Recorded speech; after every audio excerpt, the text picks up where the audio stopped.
بسم اللہ الرحمن الرحیم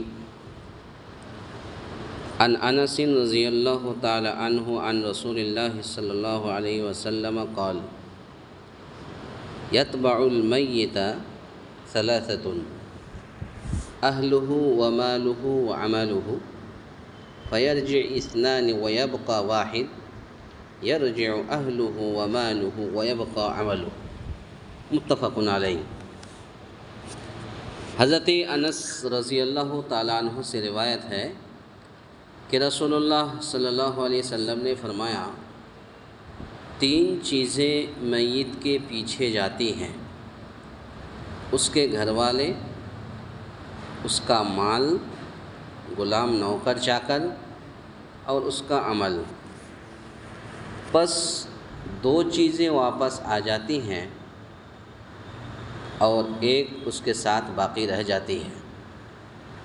اس کے گھر والے اور اس کا مال، غلام وغیرہ واپس آ جاتے ہیں اور اس کا عمل اس کے ساتھ باقی رہ جاتا ہے۔ یہ صحیح بخاری صحیح مسلم کی حدیث ہے۔ اس میں اس امر کی ترغیب ہے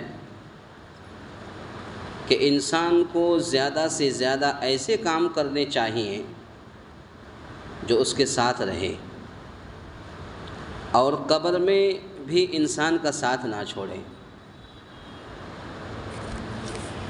آج انسان کا حال یہ ہے کہ انسان پیسے کے پیچھے بھاگتا ہے۔ انسان کو یہ سوچ نہیں ہے کہ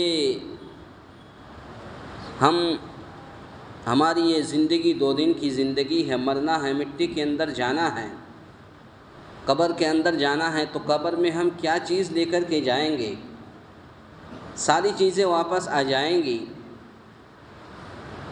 تو گویا کہ قبر میں بھی انسان کا ساتھ نہ چھوڑے، ایسی چیزیں یا ایسے کام کرنے چاہیے جہاں سب اس کا ساتھ چھوڑ جاتے ہیں اور قبر کی تنہائیوں میں وہ اکیلا رہ جاتا ہے۔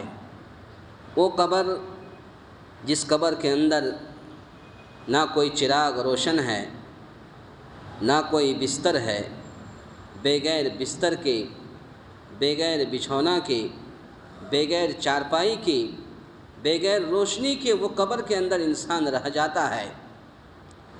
حضرت عثمان غنی رضی اللہ تعالیٰ عنہ جب قبر کے پاس جاتے تھے، اتنا روتے تو صحابہ کرام نے پوچھا کہ اے عثمان، آپ کسی کا انتقال ہو جاتا تو آپ اتنا نہیں روتے ہیں، لیکن جب قبرستان جاتے ہیں، کسی کے قبر میں آپ جاتے ہیں تو کھڑے ہوتے ہیں، تو اتنا کیوں روتے ہیں؟ حضرت عثمان غنی رضی اللہ تعالیٰ عنہ نے کہا کہ قبر یہ آخرت کی منزلوں میں سے سب سے پہلی منزل ہے۔ اگر یہ منزل آسانی کے ساتھ پار ہو گیا تو ساری منزلیں آسان ہو جائے گی، اگر یہ منزل مشکل ہو گیا تو ساری منزلیں مشکل ہو جائے گی۔ تو قبر کی یہ منزل جو ہے بڑی خطرناک منزل ہے، اس لیے عثمان غنی رضی اللہ تعالیٰ عنہ بہت زیادہ روتے تھے۔ تو گویا کہ قبر کی تنہائیوں میں وہ اکیلا رہ جاتا ہے، اور وہ اعمال صالحہ جو قبر میں انسان کے ساتھ رہتے ہیں اور اس کی مشکلات اور تنہائیوں میں اس کا سہارا اور نجات کا ذریعہ بنتے ہیں۔ اگر آپ اچھے کام کریں گے تو قبر کے اندر آپ کا انجام بہت اچھا ہوگا، اور اگر آپ اس دنیا میں برا کام انجام دیں گے، آپ لوگوں کے اوپر ظلم کریں گے، پڑوسی کے ساتھ ظلم کریں گے اور دیگر لوگوں کے ساتھ آپ ظلم کریں گے، تو قبر کے اندر آپ کا انجام بہت برا ہوگا۔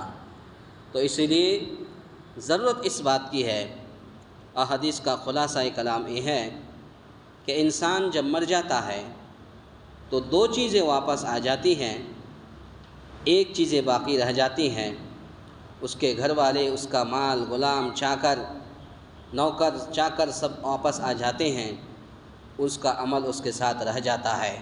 تو ہمیں اور آپ کو بھی ایسے کام کرنے چاہیے جو ہمارے ساتھ ہمیشہ رہے، مرنے کے بعد بھی رہے، قبر میں بھی رہیں تو ایسے عمل ہمیں اور آپ کو کرنے چاہیے۔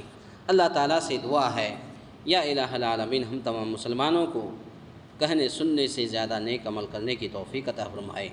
آمین۔ اقول قولی ھذا استغفر اللہ لی ولکم ولسائر المسلمین واستغفروہ انہ هو الغفور الرحیم۔